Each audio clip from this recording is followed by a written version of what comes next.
wabarakatuh. Alhamdulillah. Wassalatu wassalamu ala Rasulillah Muhammad ibn Abdillah wa ala alihi wa sahbihi wa man walah. Subhanaka la ilma lana illa ma 'allamtana innaka antal alimul hakim. Rabbi shrah li sadri wa yassir li amri wahlul 'uqdatan min lisani yafqahu qawli, amma ba'du.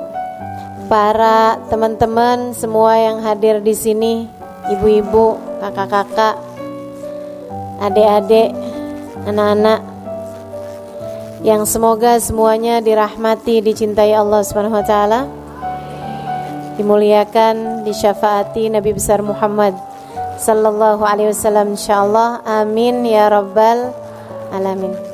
Dan pada hari ini kita punya tema wanita berkelas surga. Saudaraku sekalian saya muliakan, seperti yang tadi saya sampaikan, pilihannya tuh cuma dua, surga atau neraka. Surga kita belum pantas, tapi neraka kita gak kuat. Maka emang benar yang disampaikan dalam syair yang kabarnya syairnya Abu Nawas, kabarnya juga syairnya Imam Syafi'i atau ulama yang lain, yang biasa kita dengar tuh, Ilahi lastulil firdausi ahla wala aqwa ala naril jahimi fahabli taubatan waghfir dunubi fa innaka ghafirudz dzambil azimi. Ilahi lastulil firdausi ahla. Ya Allah, belum pantas diri ini masuk surga, tapi pilihannya cuma dua. Kalau nggak masuk surga berarti masuk wala aqwa ala naril jahimi, tapi suruh masuk neraka juga kita nggak kuat. Ya Allah, fahabli taubatan waghfir dunubi. Yang bikin kita nggak pantas masuk ke dalam surga ini karena dosa-dosa kan. Dosa-dosa bikin orang pantasnya masuk neraka. Kalau gitu fahabli taubatan, ya Allah karuniakanlah kepada kami taubat. Waghfir dunubi, ampunkan segenap dosa-dosaku. Fa innaka ghafirudz dzambil azimi, sebab meski dosaku besar, bukankah engkau adalah Tuhan pengampun dosa-dosa besar. Saudaraku sekalian saya muliakan, karenanya kita minta sama Allah, ya Allah, biar kata belum pantas, dipantes-pantesin apa ya Allah. Walaupun belum kelasnya masuk surga, dikelas-kelasin anak bawang gak apa-apa ya Allah. Nah ini kita minta sama Allah Subhanahu wa taala, masukin ke dalam surga ya Allah, walaupun belum kelasnya anak bawang gak apa-apa deh. Nyelip di pojokan gak apa-apa deh. Gak dikasih rapot gak apa-apa deh. Yang penting itu masuk surga. Soalnya pilihannya susah banget. Gak surga neraka ya Allah. Gak deh neraka mah. Neraka tuh jangan pernah dijadikan pilihan. Gak bakalan tahan. Allah yang nyiptainnya aja bilang fama asbarahum 'alan nar. Coba sih mau lihat gimana kamu sabarnya dari neraka. Gak bakalan sabar, gak bakalan tahan, gak bakalan kuat. Teman-teman saya sekalian, kabarnya siksaan terkecil di neraka dipakein sendal. Sendalnya dari api dipakai mendidih ke ubun-ubunnya. Itu siksaan terkecil di neraka. Kita nggak mau nih, makanya neraka tuh mampir aja jangan. Transit nih cuman bentaran gitu, jangan. Ngeri teman-teman saya sekalian. Sehari, aduh boro-boro sehari. sejam kita nggak mau. Nah seharinya inna yauman inda rabbika ka alfi sanatin mimma ta'udun. Sesungguhnya satu hari di hari akhirat nanti setara 1000 tahun kalian waktu di dunia. Nggak pakai deh, nggak pakai sehari, nggak pakai sejam, nggak pakai semenit. Kami bahkan meminta kepada Allah, kita bahkan meminta kepada Allah agar bisa masuk surga dan melewati nerakanya secepat kilat, insya amin ya rabbal. Nah terus gimana nih biar kita nih bisa masuk surga? Berdasar dengan apa yang sudah selama ini kita tahu dari para ulama, syaratnya masuk surga itu 4: iman, amal, takwa, cinta. Ada 4 tuh teman-teman saya sekalian. Yang pertama iman, itu kayak daftar. Kita kalau mau pendaftaran kan ada pertanyaannya tuh. Nah nih pendaftaran nih, ruang lobi. Mau masuk ke surga ada daftarnya. Daftarnya pakai apa? Iman. Kalau kamu nggak punya imannya, nggak tembus pendaftaran. Imannya kepada siapa? La ilaha illallah Muhammad Rasulullah. 2 kalimat syahadat tidak terpisahkan.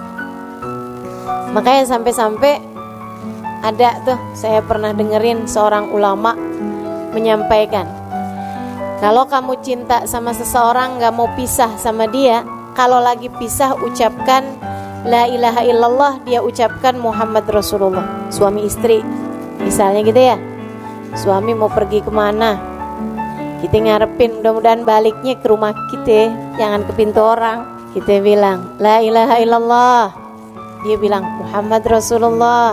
Insya Allah. Kenapa gitu? Insya Allah baliknya tuh kembali. Kenapa? Sebab kalimat la ilaha illallah dengan Muhammad Rasulullah itu tidak terpisahkan. Gitu. Boleh diamalin ya Ustazah? Silakan aja. Habis ini mendadak-dadak semua orang ngomong sama saya, la ilaha illallah Ustazah. Jadi nih pendaftarannya adanya di iman. Imannya 2, gak boleh dipisahin. Tuhanmu Allah, Nabimu Muhammad. Teman-teman sekalian saya muliakan, kalau udah 2 ini gak beres, 2 ini gak bener, 2 ini gak pas, maka gak bisa masuk dalam surga. Entah itu di la ilaha illallah atau itu di Muhammad Rasulullah. Punya la ilaha illallah doang, tapi gak punya Muhammad Rasulullah. Dia sih beriman Nabi Muhammad nabinya, tapi meyakini ada nabi lain sesudah Nabi Muhammad. Namanya Mirza Ghulam Ahmad dari India. Kalau nabi dari India kita gak percaya, gitu kan ya. Nah ini ada nabi, oh terkenal agamanya, namanya Ahmadiyah. Orang-orang yang imannya Nabi Muhammad diakuin sebagai nabi, tapi sesudah Nabi Muhammad ada nabi lain lagi, namanya Mirza Ghulam Ahmad. Wah ini bukan nih, dia nih gak lolos masuk di pendaftaran. Nah sono gak bisa, gitu ya. Atau misalnya la ilaha illallahnya benar, tapi Muhammad Rasulullahnya enggak, nabinya cuman sampai Nabi Isa. Oh gak masuk, gak masuk, gitu kan ya. Sebab Nabi Isa sendiri, orang kalau gak percaya sama Nabi Muhammad berarti gak percaya juga sama Nabi Isa. Kenapa gitu? Sebab Nabi Isa tuh bilang, sesudah saya akan ada nabi yang wajib kalian imani, namanya Muhammad. Kata Allah dalam Al-Quran, wa mubashiran birasulin ya'ti min ba'di ismuhu Ahmad. Aku ini, kata Nabi Isa, selain daripada menghidupkan orang mati, aku punya mukjizat. Selain daripada terutus menyampaikan risalah, kepada kalian semuanya, aku juga adalah seorang nabi yang diminta memberi kabar gembira bahwasanya sesudah aku nanti, ratusan tahun sesudahku, akan ada seorang nabi yang terutus namanya Muhammad, di bumi, di langit terkenal dengan nama Ahmad. Jadi kalau nggak percaya sama Nabi Muhammad, berarti nggak percaya juga dong sama Nabi Isa. Sebab Nabi Isa memberikan kabar gembira tentang Nabi Muhammad. Jadi teman-teman sekalian, nih syarat imannya la ilaha illallah tambah Muhammad Rasul. Kalau nggak beriman sama Nabi Muhammad, atau percaya sih sama Nabi tapi tidak memuliakan Nabi. Nah, ini juga nih masalahnya. Tidak memuliakan Nabi. Nabi ya manusia biasa deh gitu. Nabi bisa bikin salah, Nabi bisa dikuasai hawa nafsu. Nih, yang begini nih, bermasalah sama imannya teman-teman sekalian. Makanya dicerita, pernah dikisahkan oleh guru saya, Sayyidil Habib Umar bin Hafid. Ada orang tinggal di Madinah, tiap hari sholat di Masjid Nabawi, subuh, duhur, asar, maghrib, isya. Kalau dia lagi ada di Madinah, sholatnya di Masjid Nabawi, rumahnya deketan dari situ. Sesudah dia tua, usia 60-an tahun ke belakang, meninggal dunia, dikuburin di Baqi, disolatin di Nabawi sebelumnya. Waktu dikuburin, tiap kali jenazahnya dihadap ke arah kiblat, ngebalik, nggak mau ngadep ke arah kiblat. Dikuburin lagi, balikin lagi, dihadepin ke arah kiblat, ngebalik lagi, diganjel pakai kayu, ngebalik sama kayu-kayunya, diganjel sama batu, ngebalik sama batu-batunya. Ditanyakan kepada para ulama zaman tersebut, mereka mengatakan ma arada rabbukum illa hadza faf'alu. Ya udah, emang Allah maunya gitu, biarin aja. Jadilah dia jenazahnya menghadap membelakangi kiblat. Syekh, kalau kayak gini nih kenapa? Katanya warga masyarakat. Syekhnya bilang berarti tidak mukmin di hadapan Allah, tidak muslim di hadapan Allah. Kenapa Syekh? Nah tuh saya nggak ngerti. Silahkan tanya kepada keluarganya, tanyain kepada istrinya. Istrinya bilang, waduh laki saya tuh bagus, sholatnya bener, amal dia punya. Dia bilang orangnya baik, sama keluarga baik, gak pernah ninggal, jauh dari dosa-dosa. Ghaira annahu, hanya aja ada sebabnya saya rasa. Dia bilang tiap hari ngiter-ngiter di Masjid Nabawi, sholat tiap waktu di Masjid Nabawi, tidak pernah sekalipun berziarah ke makam Nabi Muhammad. Enggak punya cinta kepada Nabi, enggak punya Muhammadur Rasulullah yang mendarah daging dalam hatinya. Dia kira Nabi hanyalah seorang penyampai wahyu Tuhan yang tidak perlu dicinta, tidak perlu dihormat. Dia hanya condong kepada la ilaha illallah, tidak kepada Muhammad Rasulullah. Banyak nih, sekarang tambah banyak, memiliki kecondongan hanya kepada la ilaha illallah, tidak kepada Muhammad Rasulullah. Kalau udah urusannya cinta menabi, dibid'ah-bid'ahin seada-adanya. Orang bersuka cita, bersolawat, memuji-muji Nabi, dia yang gak terima. Dikata kalian berlebih-lebihan sama Nabi Muhammad. Merayakan maulid Nabi, gak ada dalilnya tuh. Ngerayain maulid dia sendiri, kagak dicari dalil. Teman-teman sekalian saya muliakan, ini berbahaya. Karena hanya condong kepada la ilaha illallah, tidak kepada Muhammad Rasulullah. Kita hormat kepada Nabi Muhammad, kita iman kepada Nabi Muhammad, kita cinta kepada Nabi Muhammad, sama halnya dengan kita iman kepada Allah, kita hormat kepada Allah, dan kita pun tentu saja cinta kepada Allah. Iman kepada Allah nih teman-teman sekalian, bukan hanya bilang asyhadu an la ilaha illallah, akan tetapi makna la ilaha illallah, tidak ada Tuhan yang boleh disembah kecuali Allah. Kita tidak sujud kecuali kepada Allah. Kita tidak butuh kecuali kepada Allah. Sebab kita meyakini tidak ada pemberi kehidupan kecuali Allah. Tidak ada pengatur kehidupan kecuali Allah. Tidak ada pemberi rizki kecuali Allah.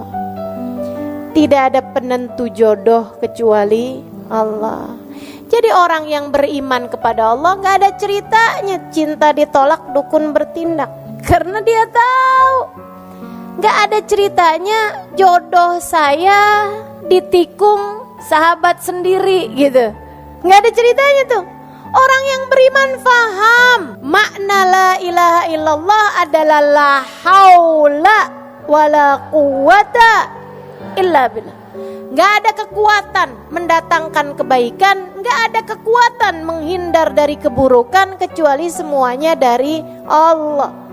Gak ada. La mani' lima atait, wala mu'ti lima manat, wala radda lima qadait. Tidak ada yang bisa memberi jika Allah hendak menghalangi. Tidak ada yang dapat menghalangi ketika Allah hendak memberi. Tidak ada yang dapat menolak apapun yang telah menjadi keputusan Allah. Pun teman-teman saudaraku sekalian, orang yang beriman kepada Allah faham bahwasanya rezeki semuanya aturan dari Allah, pembagian dari Allah. Nahnu qasamna bainahum, kami udah bagi-bagi ma'isyatahum, penghidupan dunia mereka nih udah kami bagi, udah kelar.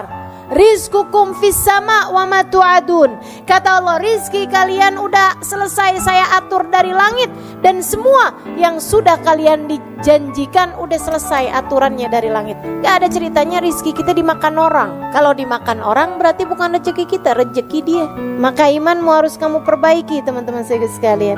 Waduh, ini suami di PHK, makan apa kita? Wah, kita nih kalau keluar dari perusahaan ini, makan apa kita? Waduh, makanya ada banyak orang-orang yang mendewakan atasannya. Ada orang-orang yang semacam menyembah pekerjaannya. Ada orang-orang yang menjadi abd, menjadi budak bagi uang, bagi harta, bagi dinar, bagi dirham. Ini yang dikhawatirkan Nabi Muhammad alaihissalam. Katanya Nabi Muhammad alaihissalam, inna likulli ummatin ijil, wa ijil ummati ad-dinar wa dirham. Setiap umat rasa-rasanya punya sesembahan lain selain Allah. Dan sesembahan umatku ad-dinar wa dirham, uang dan harta. Nih yang dijadikan sesembahan sama umat ini teman-teman sekalian. Maka imanmu itu adalah syaratmu menuju ke dalam surga. Pastikan kamu sudah memiliki kadar yang benar dari keimanan. Pastikan kamu sudah berkeyakinan dengan keyakinan yang benar tentang Allah dan Rasul-Nya. Sebab itu adalah gerbang pertama, pemeriksaan pertama, pendaftaran pertama bagi kelayakanmu untuk masuk ke dalam surga. Ayo beriman, saudaraku sekalian, jangan pernah lepas dari hati. Iman kepada Allah di satu sisi, iman kepada Nabi Muhammad di sisi yang lain. Cinta kepada Allah di satu sisi, cinta kepada Nabi Muhammad di sisi yang lain. Bahagiamu dengan Allah, bahagiamu dengan Nabi Muhammad. Iman yang nomor 1. Jadi sekalian saya muliakan, yang kedua apaan tadi? Amal. Bukan cuman iman tapi gak pernah dikerjain. Amalin kalau udah tahu. Allah perintahkan sholat, kerjain. Allah perintahin puasa, kerjain. Allah perintahin tutup aurat, kerjain. Allah perintahin sedekah, kerjain. Teman-teman saya sekalian, amal soleh. Sebab memang benar, kita ini bisa masuk surga dengan rahmatnya Allah atau dengan syafaat Rasulullah. Akan tetapi bagi-bagi jatah surga, katanya Allah, adkhulul jannah, udkhulul jannah birahmati waqtasimuha bi'amalikum. Dalam hadis qudsi Allah berfirman, masuklah kalian ke dalam surga dengan rahmatku. Silahkan bagi jatah surga kalian dengan amal perbuatan kalian. Nah kalau kita imannya punya amalnya kagak, keleleran di surga. Kayak udah masuk hotelnya tapi kita belum booking kamarnya, kan begitu ya? Keleleran kita, teman-teman sekalian. Di hotel nih, tapi di lobi doang, kagak enak ya. Demikian pula dengan di surga nanti. Itu waktu si muhabba malikum, bagi-bagi jatah surganya sesuai dengan amal perbuatan kita. Teman-teman saya sekalian, Nabi Muhammad cerita pintu surga tuh nanti macem-macem.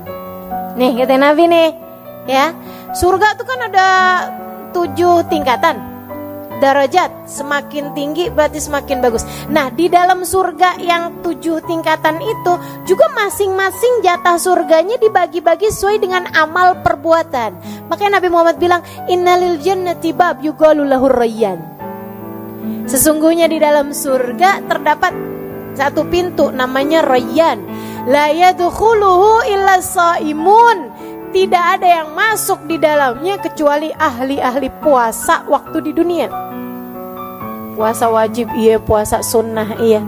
Puasanya bukan cuman puasa perut farji, tapi dipuasain seluruh anggota tubuh dari dosa. Walaupun udah malam tetap puasa perut dari kekenyangan, tetap puasa seluruh anggota tubuh dari dosa. Ini ahli puasa, teman-teman saya sekalian. Ada pintunya sendiri, namanya Rayyan. Kalau kita bukan ahli puasa nggak bisa masuk di sana.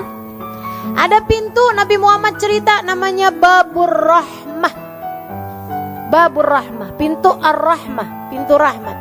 Itu buat siapa? Buat orang yang pernah ditinggal wafat oleh orang tercintanya waktu di dunia. Dan ketika ditinggal wafat, meninggal dunia oleh orang yang dia cintai waktu di dunia, tinggal mati sama orang yang dicinta waktu di dunia, dia segera bersabar di awal kali mendengarkan musibah tersebut, berkata inna lillahi wa inna ilaihi raji'un, alhamdulillah ala kulli hal. Ibni li abdi baitan fil jannah wasammihi baitul hamd. Katanya Nabi Muhammad alaihissalam, Allah berfirman, hambaku, wahai malaikatku, bangunkan untuk hambaku sebuah rumah di surga. Kasih nama rumah tersebut Baitul Hamd, rumahnya orang yang pandai berterima kasih kepada Allah. Kekasihnya meninggal, dia tetap berterima kasih juga kepada Allah. Karena dia faham apapun yang terjadi adalah yang paling baik yang Allah berikan pada hambanya. Masya Allah. Jadi teman-teman saya sekalian, ada pintunya sabar, ada pintu buat ulama, ada pintu buat orang-orang ahli dakwah fillah, ada pintu buat anak yang berbakti kepada orang tua, ada pintu buat orang-orang ahli jihad fisabilillah, ada pintu buat para pembaca Al-Quran dan pengamal Al-Quran, ada pintu-pintunya teman-teman saya sekalian. Dan buat istri yang solehah, yang dia bakti kepada suaminya, bikin ridho suaminya, sampai suaminya merasa bahwa hidupnya seperti berada di surga bersama dengan istrinya yang solehah tersebut. Teman-teman saya sekalian yang saya muliakan, dia junjung, dia muliakan suaminya. Jadi istri yang benar-benar mampu membahagiakan suaminya, kalau meninggal dunia boleh pilih pintu surga manapun yang dia inginkan. Bebas, kamu bebas milih pintu surga manapun yang kamu inginkan. Masya Allah. Bu, para istri, ini kita bisa masuk surga jalur pintu khusus nih. Boleh milih teman-teman saya sekalian. Ayu mamratin salat farda, samat syara, wa ta'at zawjaha, faltadkhulil jannah min ayyi babin sya'at.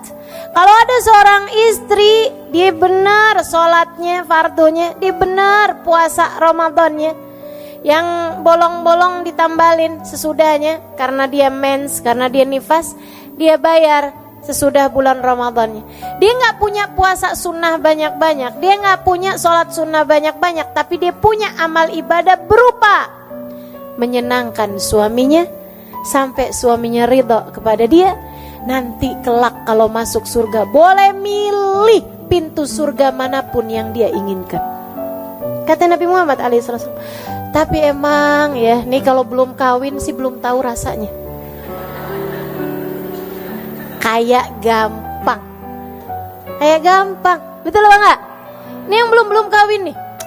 Saya pengen kawin biar bisa masuk surga dari jalur pintu khusus. Yang belum kawin. Yang udah pada kawin nih, ya Allah kayak kagak bisa dah lewat pintu yang nono. Ternyata jadi istri bukan main-main. Bener-bener itu ya. Ya Allah. Emang suami ini bener-bener pintu surga, teman-teman sekalian. Emang bener-bener jalan surga, beneran dah. Dan karena surga itu mahal, emang susah mau masuk dari jalur yang ini nih, sampai mikirnya kayak begini, jalur lain aja dah. Ya Allah. Dah para istri ya, kalau suamimu lagi nyenengin, emang jalan surga mah enak gitu. Kalau suamimu lagi rada nyebelin, emang jalan surga mah berat gitu. Tapi biar kata berat kita jalanin, ya enggak? Hadiahnya surga, teman-teman saya sekalian. Jadi kalau lagi kesel-kesel sama suami, ingetin diri aja surga.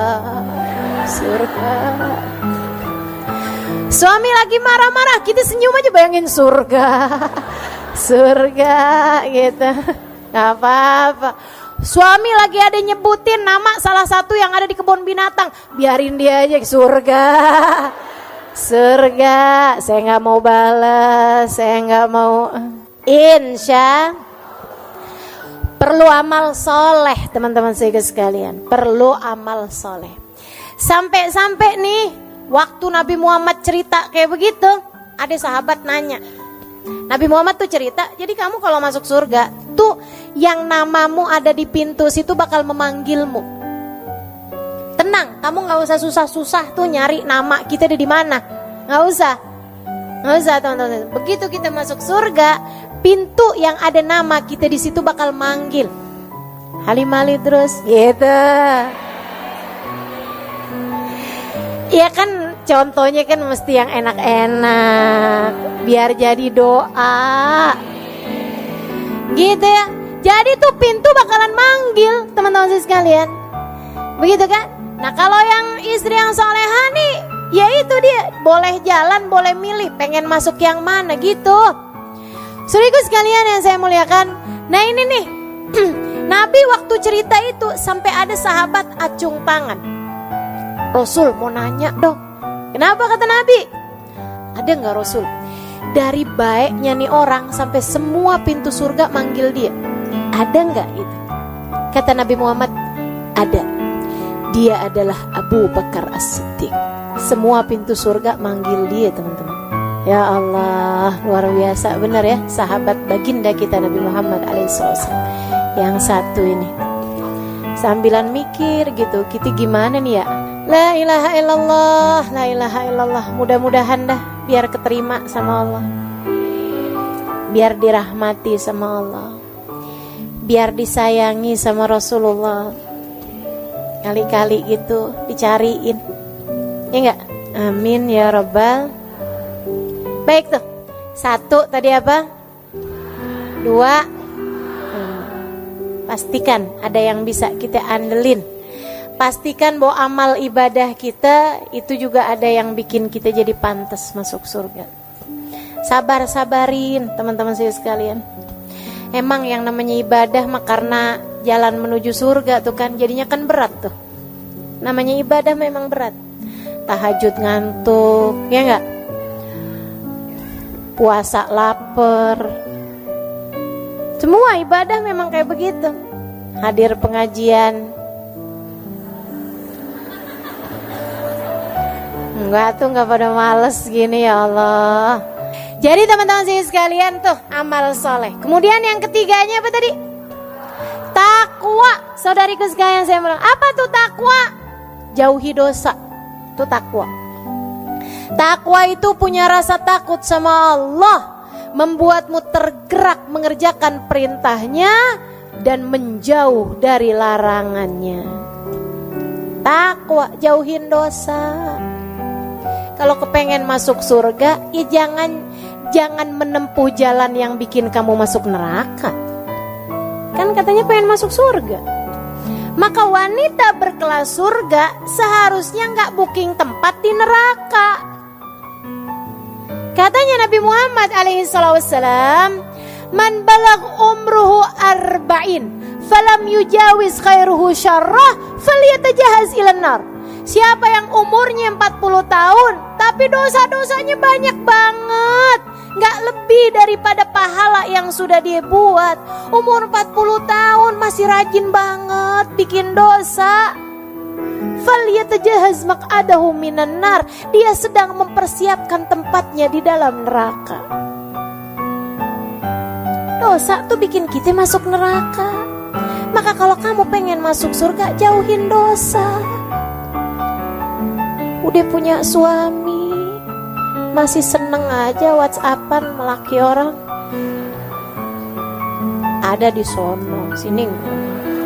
Kalau kurang, jangan utang. Apalagi kalau hutangnya hutang riba, haram. Teman-teman, haram. Haram. Itu dosa paling parah, tuh dosa riba. Serem banget. Dalam Al-Quran, ini saya kasih tahu ya, buat siapapun yang suka berhutang, apalagi kalau sampai hutangnya sampai hutang-hutang yang pakai ada ribanya, teman-teman saya sekalian. Utang yang sama temen aja, yang kalau dia lupa alhamdulillah, yang kalau dia nggak nagih-nagih berasa dapat rezeki hamba solehah. Nih teman-teman saya sekalian, itu aja bahaya loh, bisa nyegah kita dari surga, apalagi hutang riba.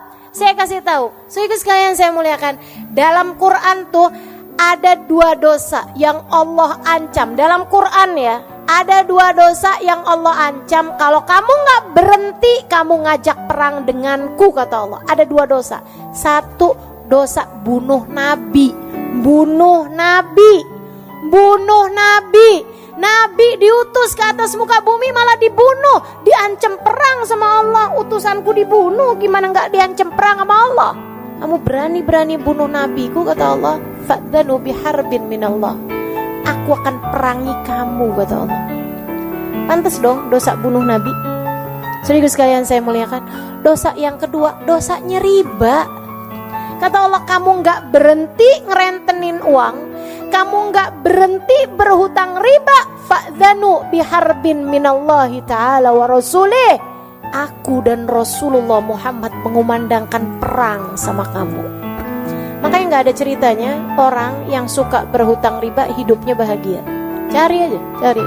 Apalagi yang rentenin uang, apalagi yang minjemin dengan berbunga. Itu kelar. Udah deh, diperangin sama Allah. Gimana ceritanya seneng? Diperangin sama Allah Subhanahu wa ta'ala.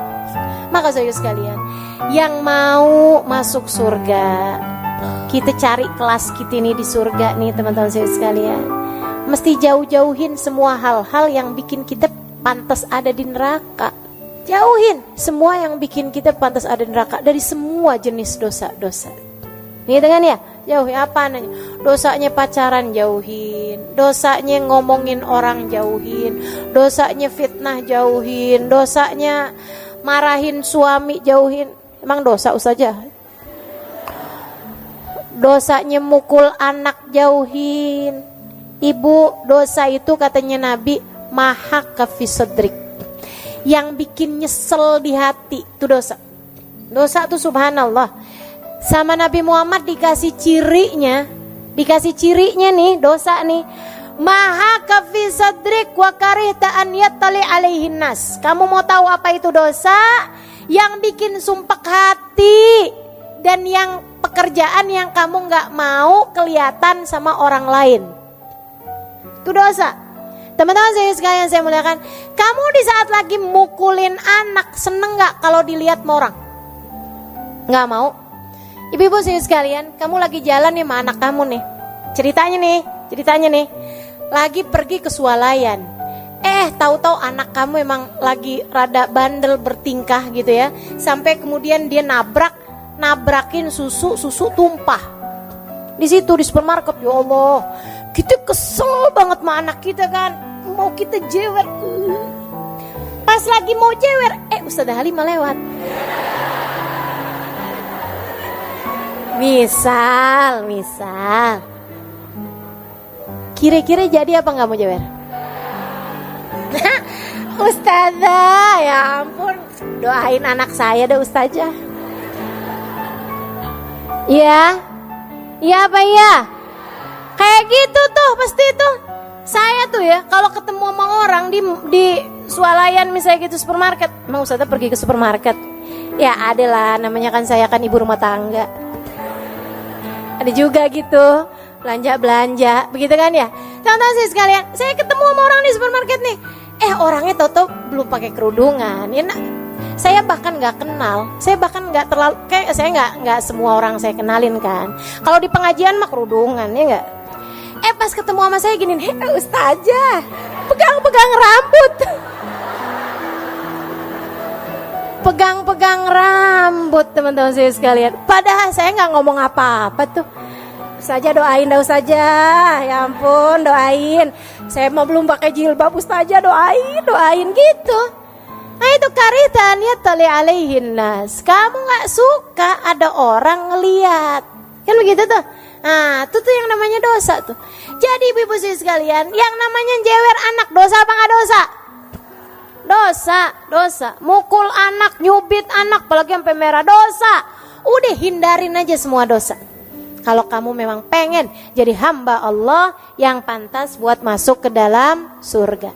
Yang terakhir, pengen masuk di surga. Orang surga tuh ahli-ahli cinta. Cinta sama Allah, cinta sama Rasulullah, cinta sama apapun yang dicinta sama Allah, cinta sama siapapun yang dicinta sama Rasulullah. Tuh caranya buat masuk surga. Kalau kamu pengen masuk surga tapi sama itu sebel, sama no gak cocok, sama no gak demen, sama si itu bawaan pengen berantem mulu, kamu belum dapet persyaratannya, belum lulus persyaratannya teman-teman saya sekalian. Surga itu tempat kasih sayang. Wa qalu salama, tuh ahli surga tuh. Qalu salama, mereka selalu hanya akan berkata salam, damai, bahagia, senang, gitu. Ketemu senyum tuh ahli surga. Saudara sekalian saya muliakan, kata Nabi Muhammad, innakum lan tadkhulul jannah hatta tu'minu. Kalian gak bisa masuk surga kecuali kalau kalian beriman. Walan tu'minu hatta tahabbu. Kalian gak bakal beriman kecuali kalau kalian saling cinta. Syarat mutlak buat masuk surga harus punya cinta. Siapa yang kita cintai? Semuanya kecuali setan. Semua mesti kamu cintai. Bahkan gak cuman manusia teman-teman saya sekalian, malaikat kamu mesti cinta. Kan begitu ya? Abis gitu makhluknya Allah, binatang-binatang aja kita mesti cinta sama binatang. Cintai kucing, jangan dipukulin sapu mulu. Kan begitu ya? Cintai binatang-binatang, cintai makhluk hidup, pepohonan pun kamu mesti cintai. Kan begitu ya? Saudara sekalian saya muliakan, jangan nebang hutan sembarangan, jangan bakar-bakar hutan. Kan begitu tuh. Nih, kita mesti cintai makhluk Allah Subhanahu wa taala semuanya. Yang kita nggak perlu cinta cuman setan. Meskipun kebanyakan dari kita orang kita benci, setan kita friend. Ngefriend sama setan. Ya Allah, segala yang dibisikkan setan kita percaya mulu. Udah deh, gak usah pergi ngaji, mendingan hari Minggu kayak begini kita ke mall aja deh. Bener juga ya, dia friend sama setan. Giliran diajakin sama temennya kita pergi ngaji yuk, ogah. Kan kita friend, ya tapi gimana gitu, Jadi ternyata dia friend sih sama temennya, tapi lebih ngefriend lagi sama tuh teman-teman saya sekalian. Kamu mesti berhias cinta. Cintai semua orang. Cintai siapapun, teman-teman saya sekalian. Cintai suamimu lebih daripada cintamu kepada siapapun, laki-laki. Cintai kedua orang tuamu lebih daripada cintamu kepada siapapun. Cintai anak-anakmu, ia akan dapat menjadi keterusanmu, kelanjutan ibadahmu ketika kamu sudah meninggal dunia nanti. Cintai guru-gurumu, kalau tidak karena mereka, kamu tidak mengerti jalan menuju surga. Cintai orang-orang di sekelilingmu, mereka adalah saksi-saksimu di atas muka bumi ini. Saksi-saksi kita di atas muka bumi ini. Baik yang kamu lakukan kepada mereka, maka akan baik pula lah penyaksian mereka untukmu di hari akhirat nanti. Jelek yang kamu lakukan kepada mereka, maka akan direpotkan kamu dengan penyaksian keburukan-keburukanmu kelak di hari akhirat nanti. Maka teman-teman saudara sekalian, syarat menuju surgamu ada 4. Laksanakanlah itu dalam kehidupanmu. Miliki iman yang dapat membuatmu faham tidak ada sesuatu terjadi kecuali dengan izin Allah, dan bahwa manusia yang seharusnya kamu ikuti jalannya di atas muka bumi ini, kamu hormati lebih daripada siapapun. Imam bagi kehidupanmu adalah bagindamu Nabi besar Muhammad sallallahu alaihi wa ala alihi wasallam. Kemudian yang kedua, milikilah amal soleh, amal perbuatan, bergegaslah, fastabiqul khairat, lakukan amal-amal ibadah. Salah satunya adalah berusaha untuk bangun sebelum subuh dan mengerjakan tahajudmu, teman-teman saudariku sekalian, sebab itu adalah waktu intim antaramu dengan Allah Subhanahu wa taala. Kemudian yang ketiganya, takwa. Jauhilah perbuatan-perbuatan dosa, ia akan dapat menarikmu menuju neraka. Dan yang terakhir, cintailah semua hamba-hamba Allah Subhanahu wa taala, wabil khusus cintailah umat Nabi besar Muhammad sallallahu alaihi wasallam yang kamu berharap kelak beramai-ramai masuk ke dalam surga Allah bersama dengan mereka semua. Rabbana zalamna anfusana wa illam taghfir lana wa tarhamna lanakunanna minal khasirin. Rabbana atina fid dunya hasanah wa fil akhirati hasanah wa qina adzabannar. Da'wahum fiha subhanakallahumma wa tahiyatum fiha salam. Akhiru da'wana anil hamdulillahi rabbil